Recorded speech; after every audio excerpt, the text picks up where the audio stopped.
Salam. Bugün alman dil dərsinə gedirik. Səhər yeməyimi yeməmişdim deyə marketə girib bir şeylər aldım və bu həqiqətən çox dadlıdır. Hamı yeməlidir. Düz bir həftə sonra alman dilindən A1 imtahanı verəcəyik, amma mən həqiqətən heç nə bilmirəm və biraz da stressliyəm. Salam. Bilmirəm sizdə necədir, amma mən yeni mövzunu öyrənəndə elə bilirəm ki, əvvəl öyrəndiyim mövzular artıq yadımdan çıxır. Sizdə belə bir şey olur?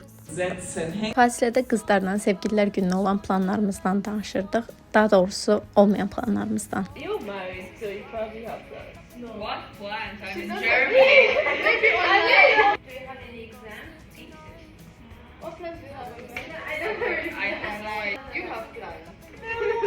Müəllim dərs haqqında feedback verməyimizi istədi. Müəllim həqiqətən əla idi, amma biz A1-i 4 ayda bitirə bilmirik deyə bəzi narazılıqlarımı da bildirdim. Sonra kitabxanaya getdim, amma dəftərim yanımda değildi deyə oxuya bilmədim, çünki mən bir şeyləri yaza-yaza öyrəndim.